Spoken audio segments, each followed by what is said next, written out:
Hello everyone, সকলে কেমন আছো? আশা করি ভালোই আছো। আজকে ব্লগ টাইটেল আর থাম্বনেল দেখে সবাই বুঝতেই পেরেছো কাকে নিয়ে ভিডিওটা করতে চলেছি, সেই অনুযায়ী ভিডিওটা তোমরা দেখতে এসেছো। তো আজকে কথা বলতে চলেছি বৃষ্টি এবং অর্ণবকে নিয়ে।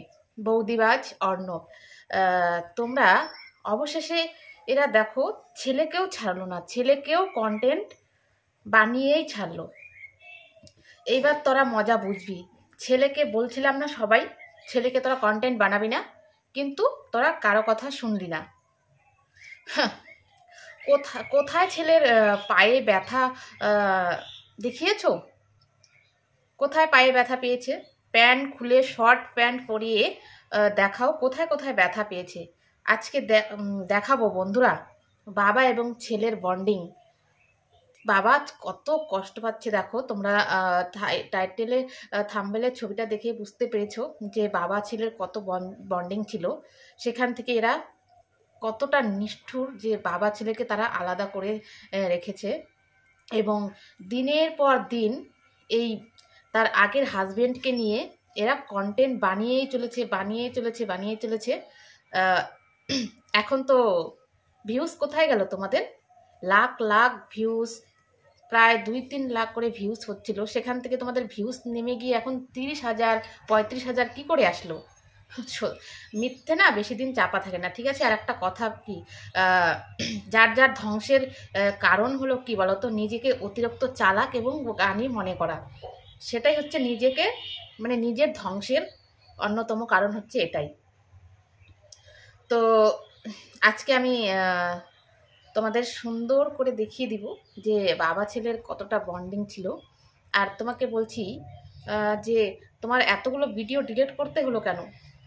সেই চোখ দিয়ে রক্ত বেরোচ্ছিল, তারপরে হচ্ছে চোখে ব্যান্ডিজ, মানে অনেক অনেক ভিডিও তোমাদের ডিলিট করতে হলো কেন? মানে সত্যিটা এখন ধরা পড়ে গিয়েছে তাই জন্য ভিডিওগুলো ডিলিট করতে হলো কেন? আগে তো স্বামী স্ত্রী দুজনেই জাস্টিসের জন্য একদম ক্যামেরার সামনে বসে পড়তে। এখন এত এত ভিডিও নামাচ্ছে তোমাদের জন্য, কই তোমরা তো কোনো ভিডিওর প্রতিবাদ করছো না। এখানে যারা বোঝার না, ভিউয়ার্সরা এখানেই বুঝে যাবে যে তোমরা কতটা সত্যিবাদী, ঠিক আছে? তো তোমরা তো টাইটেল টাইটেল আর থাম্বনেল দেখে নিয়েছো বাবা ছেলের বন্ডিং। ছোটবেলার অর্ককে দেখেছো বন্ধুরা? তার বাবার কোলে কত সুন্দর, কি দোষ করেছিল সেই ছোট শিশুটা? তার বাবার থেকে তোরা এইভাবে তোরা ওদেরকে আলাদা করে দিলি। তোদের এতগুলো ভিডিও ডিলিট হয়ে গেল। এসব না করে না, কি বলবো, তোদের সিনেমা করার দরকার ছিল। এদেরকে নিয়ে একটা সিনেমা বানানোর দরকার ছিল যে স্বামী কেন চাকর। ও, তুই আগের হাজব্যান্ডের সাথে, হাজব্যান্ডকে দিয়ে তো এগুলো করাতে পারতি না, এখন তো এই স্বামীকে দিয়ে মানে চাকরের মতো হুকুমগিরি করাচ্ছিস। তার জন্যই তো এখন তো ভালো লাগবেই, কি আর বলবো। চলো বন্ধুরা, আজকে আর প্রমাণ ছাড়া কোনো কথা বলবো না। কিছু কিছু কন্ট্রোভার্সি চ্যানেল মুখের কথা বলেছিল, বিশ্বাস হয়নি তাই না? প্রমাণ চাই তাই না? আহ, বাবা বাবা বাহ, বিশ্বাস করনি। তারা যারা যারা বিশ্বাস করেনি তারা থাম্বনেল দেখে কি বলবে? তারা বাবা ছেলের বন্ডিংটা দেখো। এখন খুব মা মা বাবা বাবা ব্যাবা ব্যাবা করছো কেন? এতদিন তো এই বাবা মাকে নিয়েও কত ভিডিও বানিয়েছিলে, দোষারোপ করেছিলে যে তোমার বাবা মা তোমার জীবন নষ্ট করেছে সেই পুরো লোকটার সাথে বিয়ে দিয়ে। তো এখন এত বাবা বাবা করছো কারণ বাবা মাকে তো এখন ইউজ করতে হবে তাই না? ছেলে তো কি বলবো, ছেলে তো কাবাব মে হাড্ডি হয়ে গেছে, ছেলেকে তো এখন রাখতে হবে বাবা মার কাছে। তার জন্যই তোমরা বাবা মাকে এখন ইউজ করবে দেখে এরকম ব্যবহার করছো।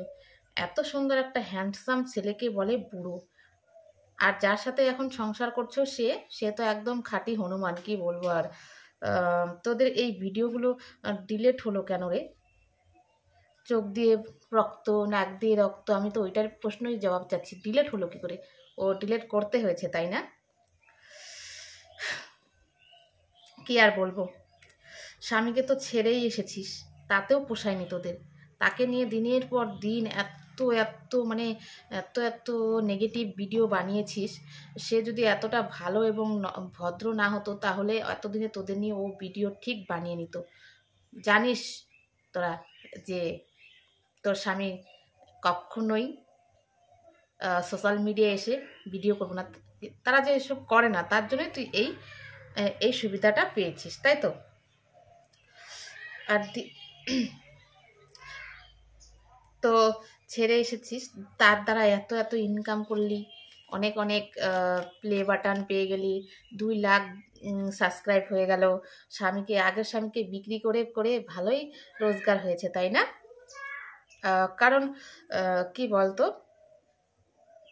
এখন এই সেই লাখ লাখ ভিউজ কোথায় গেল? হবেই তো, কারণ ভিউয়ার্সরা তো আর অত বোকা নয়, তোদের চালাকিটা ওরা ধরে ফেলেছে যে তোরা কতটা চালাকি, সবটাই ভিউয়ার্সরা ধরে ফেলেছে। আর দেখো এদিকে 34-35 বছরের একটা মহিলা এমনভাবে কথা বলছে ভয়েসে, ক্যামেরা পিছনে, মানে যিনি একদম একটা স্কুলে পড়া বাচ্চা এসে কথা বলছে, এরকম ন্যাকামি। বাবা, এরা এত ন্যাকামি আসে কোথার থেকে? এরা আগে আর একটা কথা বলছি, এরা কিন্তু, তোমরা একটা জিনিস খেয়াল করেছো, এরা কিন্তু আগে কারো ভিডিওর কমেন্টে রিপ্লাই দিত না, এতটাই অ্যাটিটিউড ছিল। কারণ এখন তো দেখে বুঝতে পেরেছে যে এখন তো রিপ্লাই দিতেই হবে, কারণ তোদের সেই কুকীর্তির কথা তো সবাই জেনে গিয়েছে। দিনের পর দিন মানুষ ঠকিয়ে ভালোই ইনকাম হয়ে গেছে। তারপরে মাথার চুল পড়ে গিয়েছে, ভিডিও থাম্বনেলে দিয়েছিস, তো সারা মাথার চুলগুলো গাজাচ্ছে কি করে? তোরা প্রমাণ দিচ্ছিস না কেন ক্যামেরার সামনে এসে যে আসল কি হয়েছে? এদিকে তোদের এই কারণের জন্য যারা সত্যিকারের ক্যান্সারের পেশেন্ট, তাদেরকে লোক এখন বিশ্বাস করছে না, একমাত্র তোদের জন্য। সত্যিটা না কখনো লুকানো যায় না, ঠিক আছে? তো আমি আজকেই প্রথম বানালাম ভিডিও, সবাইকেই দেখছি। আমি এদের ভিডিও আগে অনেক ভালোবাসতাম, কিন্তু আগে তো জানতাম না এদের ভিতরের খবর। একতরফা বিশ্বাস করে আমি ভেবেছিলাম যে সত্যি হয়তো মেয়েটা এত অত্যাচারিত হয়েছে, মানে এমন সিম্প্যাথি করতো, মানে সবারই খারাপ লাগতো। তাই এখন তো আমরা জেনে গিয়েছি, আস্তে আস্তে আরও ভান্ডা পড়বে, চিন্তা নেই। কি আর বলবো। আর বৃষ্টি তো এখানে এসে তো এখন ভালো মজা পেয়ে গেছে, কারণ আগের স্বামীর কাছে থাকতে তো শুয়ে বসে খেতে পারতো না, এখানে তো শুয়ে বসে রান্না করতে হয় না, বাসন মাজতে হয় না, মানে কিছুই করতে হয় না। এদিকে দিনের পর দিন মিথ্যে মিথ্যে মিথ্যে মিথ্যে বলে প্রমাণ ছাড়া এদিকে ভিডিও বানাচ্ছে, একের পর এক থাম্বেল। এদিকে থাম্বেলের মধ্যে দিয়েছে যে আমাদের এখন সকলের সাহায্যের প্রয়োজন, এদিকে থাম্বেলে দিল, ভিডিওতে ভিতরে গিয়ে দেখো অন্যরকম, অন্য লোকের কথা বলছে। তাহলে তোদের এখানে তো তোরা নিজেরাই বুঝতে পেরেছিস যে কত মিথ্যে মিথ্যে, মিথ্যের পর মিথ্যে, মিথ্যের পর মিথ্যে চলছেই। তো আমি একজনের ভিডিওর কন্ট্রোভার্সি চ্যানেলের ভিডিও থেকে গিয়ে দেখে আমিও আজকে ভিডিওটা বানালাম। তো তোমরা তো এখন বুঝেই গেছো বন্ধুরা। তো এখানে দেখো আরেকটা জিনিস, প্রীতম কিন্তু ওর বৌদি কিন্তু দেওরকে তুই তুকারি করে বলতে পারে, কিন্তু কোন দেওর বৌদিকে তুই তুকারি করে বলে?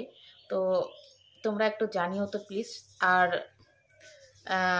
সকলের উদ্দেশ্যে একটাই কথা, সবাই এই ভিডিওটাকে শেয়ার করে দিও, তাহলে ওদের ভান্ডা আস্তে আস্তে, আমিও সিআইডি তদন্ত করে বের করছি তোদের ভান্ডা ফুরোতে।